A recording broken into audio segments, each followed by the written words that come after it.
Boa noite. Agradecemos a Deus por mais uma semana. Na verdade, 2 semanas que nós não temos a oportunidade de estarmos aqui trabalhando, sentindo muita falta. Que a nossa voz possa ser sempre um instrumento na mão dos bons espíritos, para que a gente possa efetivamente trazer boas mensagens de coragem para as pessoas, para levantarem, lutarem, mensagens que tragam paz e ao mesmo tempo alegria de viver. Como a Ana acabou de falar aqui no Evangelho e antes na prece, sobre a questão da depressão, sobre a questão do vazio, as pessoas que estão lá sentindo enfermidades físicas. Às vezes nós suspeitamos que as enfermidades físicas vêm exatamente em momentos em que nossos espíritos eles estão dentro de um egocentrismo, dentro de um egoísmo tão grande, que nós achamos que somos mais do que deuses. E às vezes a enfermidade física nós suspeitamos que ela venha exatamente para testar nossa humildade. Porque na enfermidade física, por pior que seja a enfermidade, a gente tende a ficar lutando, tentando sempre ter uma esperança de ficar curado, de ficar trabalhando, e ali a nossa mente vai vivendo de esperança em esperança da cura. E isso nos mantém diferentes, mais humildes, às vezes mais centrados.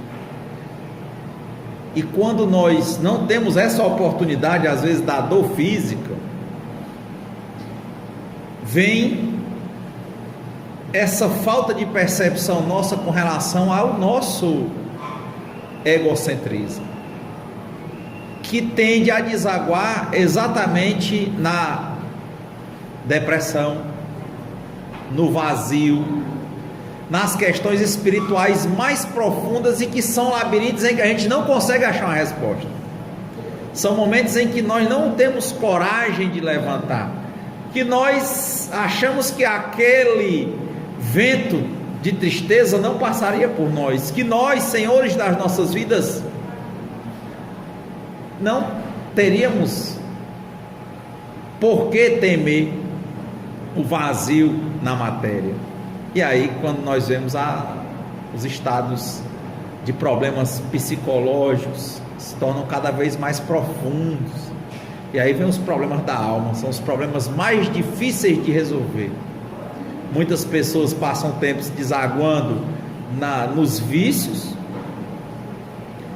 nas fugas, mas chega uma hora que nem toda a droga lícita ou ilícita do mundo vai resolver, né? Você se depara com você mesmo num vazio profundo, numa escuridão profunda, porque ao invés de procurar recursos na espiritualidade, em Deus, você procurou em você mesmo. Isso aí é um passo só. A gente tem que entender e buscar uma independência, e depois trabalharmos uma interdependência. Ninguém vive só. A independência é apenas um passo. Na verdade, a gente precisa interdepender, interagir com os outros, seja no plano material, seja no plano espiritual. Então, não claudicarmos com relação a isso. Vai sentindo um comecinho de tristeza, de vazio, lembre-se, nada justifica. Isso não nos pertence. Na hora que começar a surgir, não procuremos argumentos para dizer que está certo estarmos tristes, estarmos desamparados, estarmos sentindo vazio. Na hora que vier, já comecemos logo tentando combater isso. Como a Ana falou da prece, quem passa muito por isso, que tem a consciência de que isso existe, porque o equilíbrio é algo que a gente luta a cada 24 horas, a cada minuto, a cada hora, a cada segundo. Então é uma busca constante. Ninguém é equilibrado. A gente luta constantemente pelo equilíbrio. Então é melhor entender isso e tentar lutar. Vem o vazio, começa a prece. Se naquele dia você se sente distante de Deus, a prece não está ecoando, porque a gente sabe o que é uma prece. Quando a gente ora, que chora. Mas nem sempre a gente está com a ligação a gente está próximo de Deus assim? Nós nos distanciamos por indiligência nossa. Mas quando isso acontece, tem outras formas, tem palestras boas, tem mensagens boas, tem canções, tem pessoas, tem passeios, tem o diálogo, tem a meditação. Então são várias as formas. Se às vezes não está encaixando uma, coloca outra. Outro dia uma pessoa me perguntou: Renato, falando de alguém que estava com depressão, ele disse: nunca te vi triste. Eu disse: eu luto contra isso. Ele disse: mas eu não acredito, você tem alguma tristeza? Claro, isso me pertence, porque sou um espírito imperfeito, que está no mundo de provas e expiações. Agora, o que eu faço? Eu não deixo que isso se estabeleça. Eu tento lutar constantemente, tento me disciplinar na fé e no trabalho, mas vontade, trabalho para ter merecimento a cada dia. Muito complicado dizer que você não tem, que você é equilibrado, é humilde, você não passa por tristeza. É muito pueril isso, porque ninguém sabe o que é que está no próximo minuto, o que é que vem.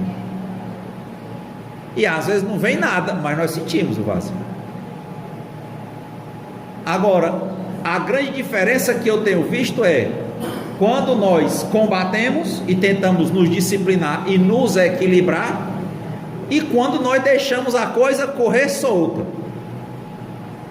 Que do vazio o próximo passo é a tristeza, o próximo passo é o choro, depois é o desespero, a depressão, a fuga, os vícios, a degradação moral e depois a morte, o desencarne material.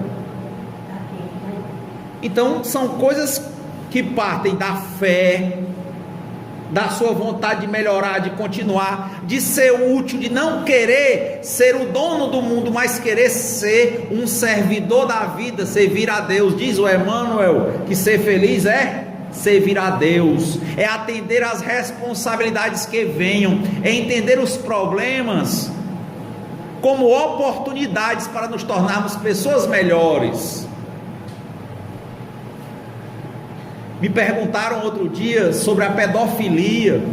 Se você visse um pedófilo, eu disse: olha, eu não quero julgar. Os bons espíritos dizem que nós somos pessoas que estão em mundos de provas e expiações, e somos espíritos imperfeitos. Então não dá para dizer que quem é que, estando nas mesmas condições, agiria diferente. Você está na sua vida, aquele outro está na vida dele. Não é uma questão de certo ou errado, cada um tem suas provas, tem as suas expiações. Você não sabe. Aí a pessoa fez outra pergunta: e aquela criança?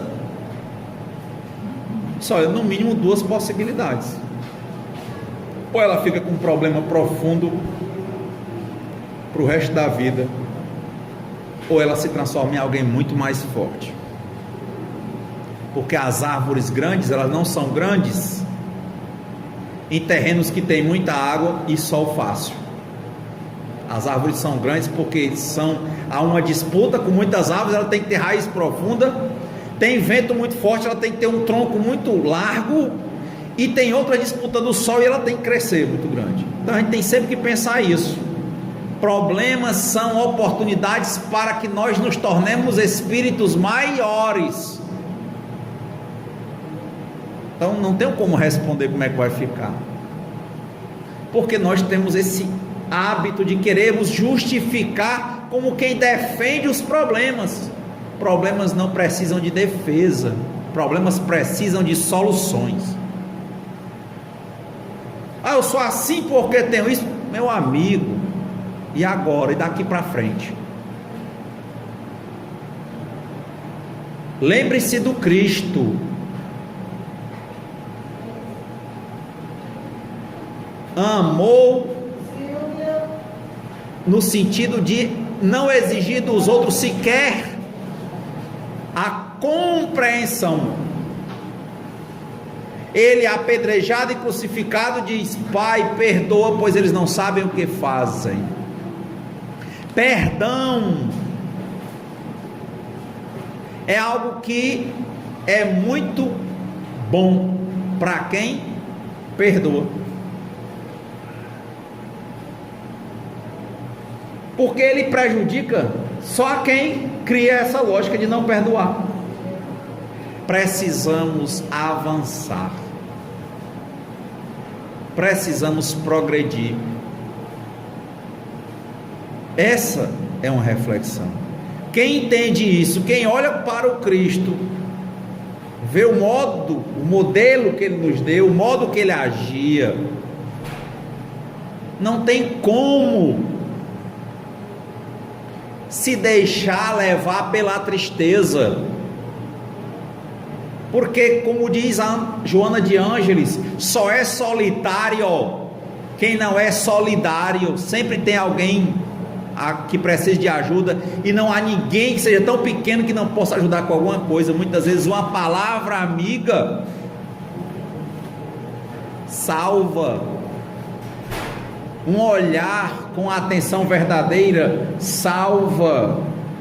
Mas lógico, a pessoa tem que estar querendo. Para quem quer, um sinal é muito. Para quem não quer, milhões de palavras não valem nada. Por isso que começa com a vontade. A alegria é uma escolha, o amor é uma escolha.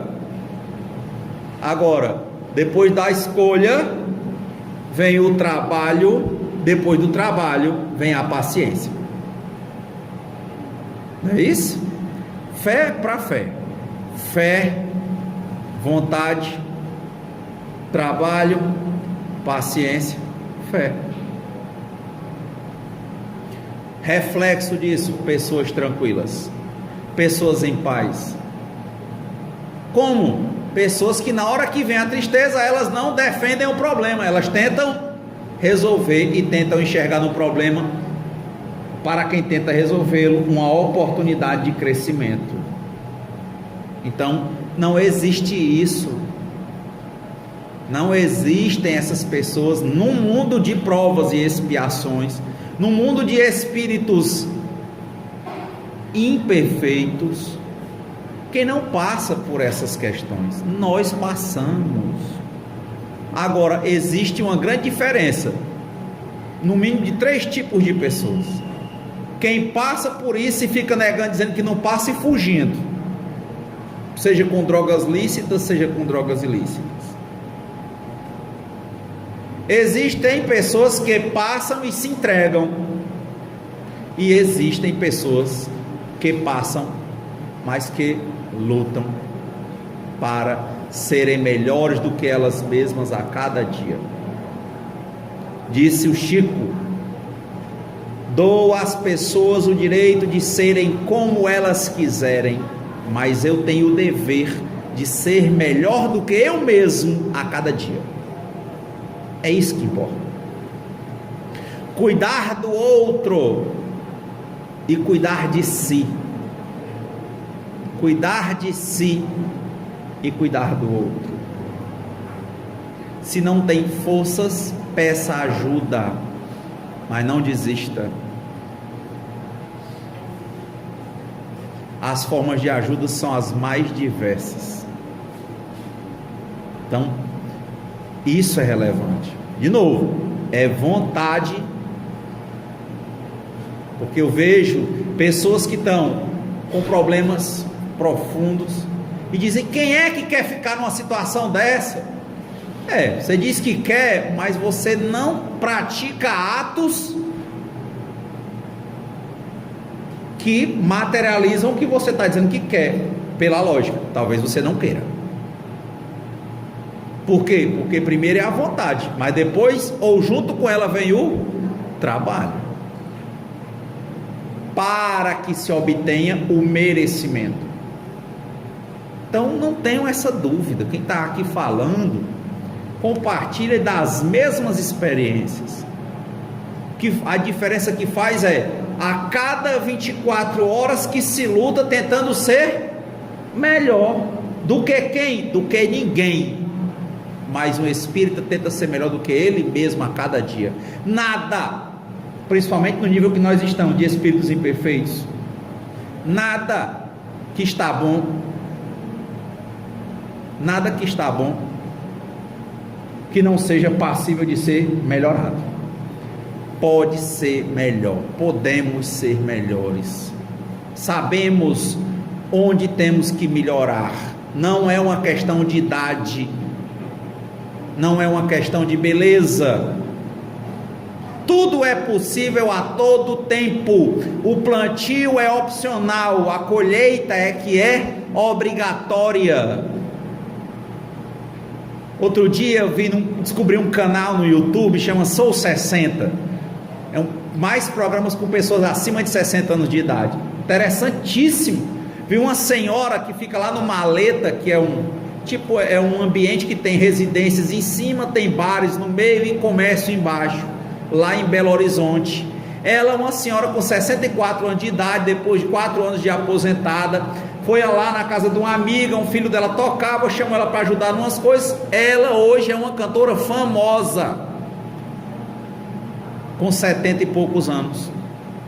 Nunca tinha cantado profissionalmente. Hoje ela é uma cantora, artista profissional, que começou a cantar após os 64 anos de idade, e vive um nível de vida e de projetos que ela nunca imaginou. Divaldo tem 90 anos de idade, com uma obra imensa como a Mansão do Caminho, com palestras constantemente, com uma mente lúcida. Então, o que é que não é possível quando nós olhamos para pessoas assim?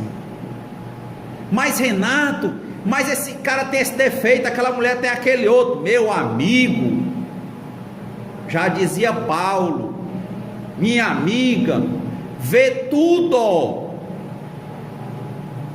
mas retende o que é bom. Vamos deixar de carregar o que não serve. Não idolatramos ninguém, mas dai a César o que é de César. Que bom se nos fortalece. Os psicólogos falam de provisão narcísica. Se te fortalece, o que é que te fortalece mais? Olhar para um idoso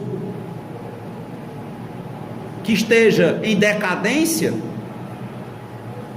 Olhar para um idoso que tem uma energia que supera a de milhões, bilhões de jovens? A escolha é sua, a escolha é nossa. Não há tempo para amar, todo dia é dia. Amar é uma escolha, mas depois da escolha de novo vem o trabalho. Quem quer um amor, ame. Quem quer um amigo, seja amigo.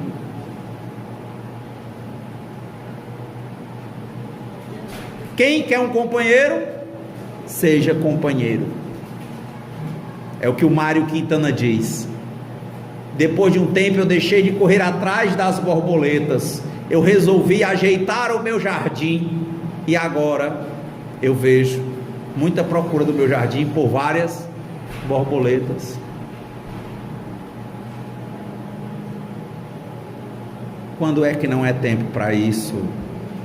Mas de novo, não adianta dizer que quer sair da depressão, da tristeza, do medo, se não estiver disposto a levantar e trabalhar. Como é que o Cristo diz para o deficiente?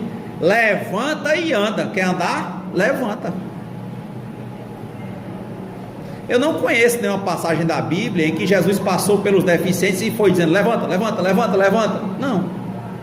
O deficiente foi procurar, levaram o deficiente com toda dificuldade e dizer: eu quero ficar curado. E quer, meu filho? Pô, te levanta. Ele estava andando sozinho lá pelas águas, refletindo. Aí Pedro viu: valha, é o mestre. Mestre, o senhor anda sobre as águas. Se você quiser, você anda também. Eu? Quer? Vem. Está vendo? Primeiro teve que querer. E depois teve que ter o quê? Fé e vontade de ir.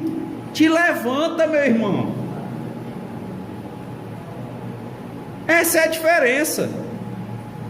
Então não tem ninguém aqui curado. Não tem ninguém aqui 100% humilde, 100% equilibrado. Mas tem gente aqui que tem a humildade de reconhecer o quê? Que tem fragilidades, mas que luta para equilibrar todo o seu ego todo dia. E é isso que nós temos que tentar fazer. A vida é uma luta, a vida é movimento. Não existe aposentadoria espiritual. O espírito não dorme, os trabalhos não cessam. Queiramos trabalhar, movimentar nossas mentes, criar, assumirmos as nossas responsabilidades, viver, assumir essas responsabilidades. Sente-se a felicidade quando nós atendemos, fazemos a nossa parte.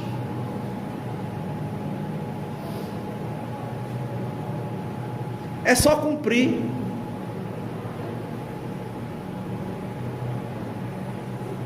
Tudo é uma questão de foco, de percepção, de ângulo. Eu estou vendo aquelas duas moças lá no final. Se eu estivesse lá no outro lugar, eu não veria com a mesma posição. É uma questão de ângulo.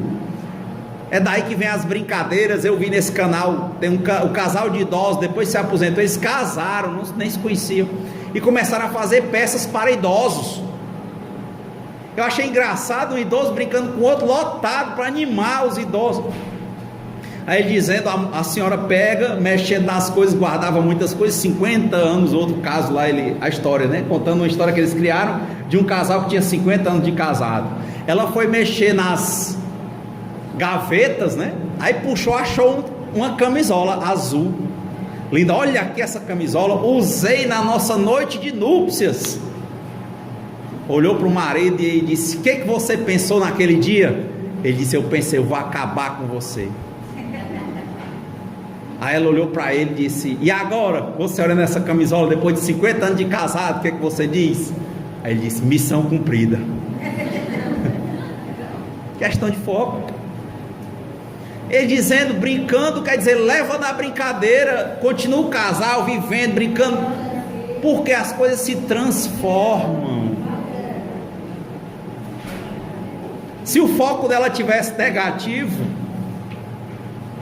ela ia se achar acabada, mas não, está ali o casal de idosos criando peça, ele escrevendo e os dois ensaiando, decorando e fazendo apresentações para outros idosos, e todos os idosos sorriram. Foco. Só isso. Brinca. Às vezes não precisa levar tão a sério certas coisas, é assumir a responsabilidade. Não levar a sério psiquicamente, mas levar a sério no sentido de trabalhar. O que tem para fazer? Vamos fazer. Mas ficar só pensando não vai resolver, não. O que resolve é a atitude. E ele sempre brincando, diz que o casal com 50 anos também de casado, aí um dia ele começa a beijá-la lá no leito deles lá. E ela disse: olha, ele lembrando os velhos tempos. Aí disse, quando foi um pedaço, ela disse: ô meu filho, dê aquela mordidinha no canto na minha orelha. Aí ele levantou bem chateado, foi lá ao banheiro pegar a chapa que estava dentro do copo. Aí disse: você é muito exigente. Aí, veja, idoso escrevendo, ensaiando e brincando para idoso. Todo mundo brincando numa boa, foco. Mas se você não está bem, ou seja, a resposta para os nossos problemas não está fora, é dentro da gente. Talvez se fosse um jovem contando, é porque você não sabe o que é a velhice, não é isso? Ele não é o jovem. Tudo parte, é a trave no olho, não é que o outro esteja com problema, não. Muitas vezes é o que? A trave que está no seu olho. Tira essa trave. Então, para nós hoje, é isso, é um trabalho constante. Eu já disse isso várias vezes, não existe isso. Já vi pessoas chegarem a me perguntar pessoalmente: você, Renato, você é forte. Não existe isso. Eu sou espírita, eu luto todo dia para ser uma pessoa melhor. Eu não aceito ficar triste. Pode vir a tristeza, o que é que eu faço? Eu luto. O que é que um espírita faz? Ele luta, ele trabalha, ele tem a vontade de não permanecer com aquilo, ele trabalha, ajuda o outro, tenta ser melhor. Não tem diferença. Eu cheguei agora, fui fazer uns trabalhos em um país desse que eles dizem de primeiro mundo. As pessoas são iguais em qualquer lugar, só muda a linguagem, o vazio é o mesmo. Diz que vez por outro o trem parava lá, veio acontecer, alguém se jogava na frente do trem. É o mesmo vazio. Você vê a Cracolândia, aqueles depoimentos que fizeram, vai olhar o que levou aquelas pessoas àquilo. A obesidade, às vezes mórbida, quantas pessoas na fuga? Então, gente, é tentar sorrir para a vida, porque enquanto tem vida, tem esperança. E para o espírita, que sabe que o espírito não morre, o espírito é imortal, então tem sempre esperança. É só para a gente aprender. A dor é necessária para os espíritos imperfeitos, mas o sofrimento é opcional. A dor é necessária, mas o sofrimento é opcional. Para cada dor você pode se arrasar ou pode sair mais forte. O que é que nós acreditamos que é a vontade do Criador? Que nós saiamos mais fortes, melhores. Mas não saiamos achando que acabou o jogo. Para quem muito é dado, mais é cobrado. Por trás de grandes poderes vem sempre grandes responsabilidades. Então é assim, vencer uma etapa, já sabe, virão outras. E é oração, pedindo a Deus força, coragem. Olha a oração novamente da serenidade. Concedei no Senhor a serenidade necessária para aceitarmos as coisas que não podemos modificar. Coragem para modificarmos as coisas que podemos. E sabedoria para distinguirmos umas das outras. Que eu não posso modificar por trabalho. Eu trabalho orando, trabalho meu físico. Eu faço um trabalho psíquico, eu oro, entrego nas mãos de Deus, mas entrego, não é para esquecer não, eu fico orando todo dia. Para o que eu tenho condições de lutar, arregaçar as mangas e lutar. E muita sabedoria para não ficar lutando pelo que a gente não tem condição de ajeitar, que era hora de entregar, e descansando no que era para a gente pegar na enxada ou no picarete para quebrar. Então, eis uma primeira reflexão para nós. Um domingo lindo, um domingo maravilhoso como esse. Porque quem não tem aqui como lutar, já desencarnou, está lutando no outro plano. E quem tem, glórias. Evangelho segundo o Espiritismo, capítulo 8. Bem-aventurados aqueles que têm puro o coração. E tem 11, escândalos. Se vossa mão é um motivo de escândalo, cortai-a. Mateus capítulo 18, versículos 6 a 11. Ai do mundo por causa dos escândalos, porque é necessário que venham escândalos, mas ai do homem por quem o escândalo venha. Se alguém escandalizar um desses pequenos que creem em mim, seria melhor para ele que se lhe pendurasse ao pescoço uma dessas mós que um asno gira, e que o lançassem no fundo do mar. Tende muito cuidado em não desprezar nenhum desses pequenos. Eu vos declaro que no céu seus anjos veem sem cessar a face de meu Pai que está nos céus, porque o Filho do Homem veio salvar o que estava perdido. Se vossa mão ou vosso pé vos é motivo de escândalo, cortai-os e atirai-os longe de vós. É bem melhor para vós que entreis na vida, não tendo senão um pé ou uma só mão, do que terdes dois e serdes lançados no fogo eterno. Fico lendo isso aqui, eu fiquei só lembrando de algumas discussões que a pessoa diz, não, só depende de você, sem pensar numa fé,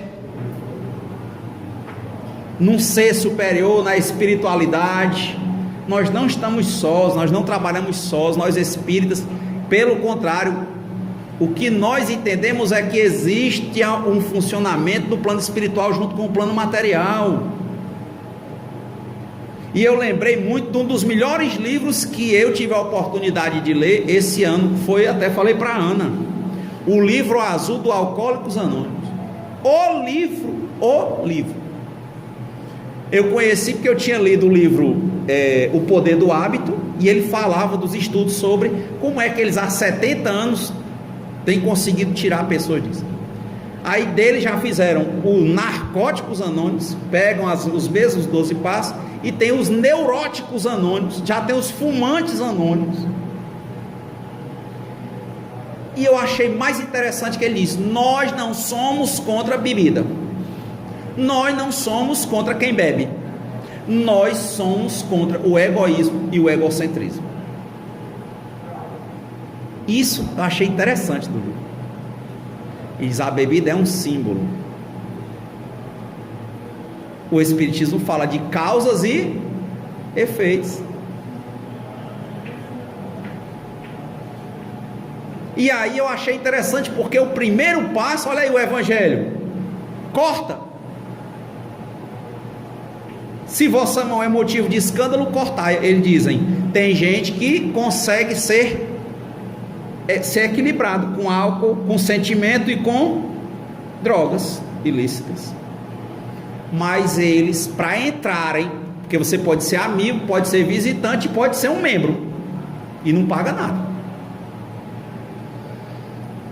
Mas eles dizem, se você quiser ingressar, isso aqui é uma programação. E essa programação é assim, se o seu caso é beber, nós não somos contra, o problema é seu. Mas se você está vendo que aquela bebida, no seu caso, lhe traz problemas, que você não consegue se controlar, não é pela quantidade de vezes. Se você bebe, sai do controle. Se você se droga, sai do controle. Se você tem um impacto emocional e você fica descontrolado, no caso dos neuróticos anônimos, tem gente que sabe viver, mas se você tem a humildade de reconhecer que isso, você é impotente frente ao álcool, frente às drogas, frente a algum problema psíquico, uma carência, ele diz, então deixe. Não precisa ser todo dia, não precisa estar se tremendo atrás, não precisa estar num tarja preta. Ele diz, saiu do controle quando passa, ou por emoção, ou por a bebida, ou pela droga, já está vendo que você é impotente. Primeiro passo, reconhecer, é mais ou menos assim, eu não decorei não, reconhecer a impotência frente ao álcool. Isso é do Alcoólicos Anônimos. Narcóticos, reconhecer a impotência frente a droga, que eles chamam adicção, o adictus. O outro é reconhecer a impotência frente às questões sentimentais. Esse é o primeiro passo. Quando você reconhece a impotência, qual é a ideia? Afaste. Qual é o segundo passo? Acreditar, tanto no Alcoólicos Anônimos, quanto no Narcóticos Anônimos, quanto no Neuróticos Anônimos, no Fumantes Anônimos. Acreditar na existência de um ser superior. Só vou dizer 3 passos. Terceiro, entregar sua vida nas mãos desse ser superior. Super interessante. Super interessante. Não manda, não critica, não ataca. Diz, meu amigo, se você tem a humildade, faz uso de qualquer coisa que lhe tira do controle e lhe causa problemas, você machuca as pessoas, você se torna alguém que, se você não tivesse usado daquilo, não faria. Se você tiver humildade e lógica, você vai dizer, isso para mim não é bom, e eu tenho que deixar. Pronto. Mas como é que eu vou deixar? De novo, para as coisas que você não tem força para fazer, serenidade, entrega nas mãos de Deus. Por isso que o segundo passo é crer que existe um ser superior. E o terceiro, entregar. E o da coragem é continuar toda 24 horas pelejando, lutando contra a tristeza, lutando contra a ansiedade, lutando contra a depressão, lutando contra a angústia, lutando contra a ira, contra o ódio, contra a cobiça, contra a inveja, contra o álcool, contra as drogas, contra a comida, não tem isso? O que mais? Remédios ansiolíticos. Eu vi uma reportagem, pego muitas coisas no YouTube, você bota lá, pessoas lindíssimas se viciam, mulheres lindíssimas se viciam, começa com medicamento de exercício para emagrecer, depois começa com antidepressivo, depois está tomando uma quantidade de antidepressivo. Por isso que eu estou falando, o pessoal só olha para o álcool e para as drogas. Os 12 passos lá são para tudo, mas tem que dar o primeiro. O que é o primeiro? Reconhecer a impotência. Reconhecer a impotência, de novo, qual era a frase que eles diziam? Se o teu caso é beber, o problema é seu. Se é parar de beber, o problema é nosso. O que é que ele diz? Entrar na programação é dizer, como eu sou impotente, então eu vou cortar uma coisa da minha vida. O que é? No alcoólicos, o álcool. No narcóticos, as drogas. Nos neuróticos, os sentimentos impulsivos. Olha se não é o evangelho de hoje. Se está te causando escândalo, meu irmão, minha irmã, corta. Na hora que você disser que está tão acostumado com relacionamentos efêmeros, todos desesperadores, todos eles saem do relacionamento e falta morrer toda a vida. Mas falta morrer, com 3 dias arranja outro, ou outra. Aí depois falta morrer também, porque é algum problema que é para além do relacionamento, não está no outro, está em quem? Está em você.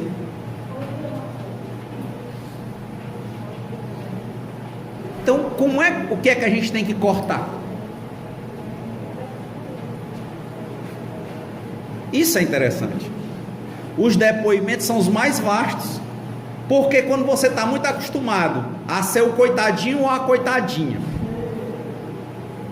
para ser visto, no caso dos neuróticos às vezes, ou ser o que sai lá, o independente, o orgulhoso, na droga e no álcool. Na hora que você diz, sou impotente, vou parar, você falta ficar louco de saber como é que você vai viver, se encaixar num mundo em que todo mundo usa, todo mundo faz isso, é normal.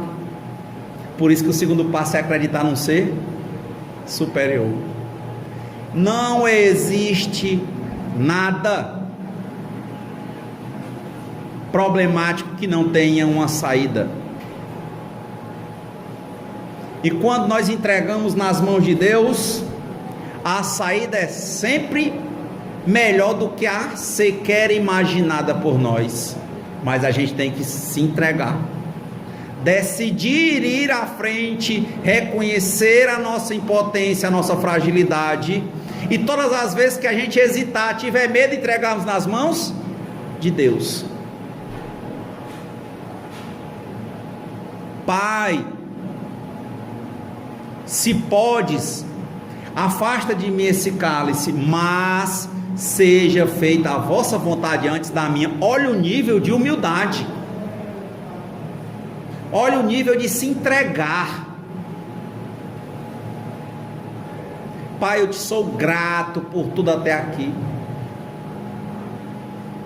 Tudo o que eu tenho até agora é lucro, e todos os problemas que eu tenho foram causados por mim mesmo, Pai.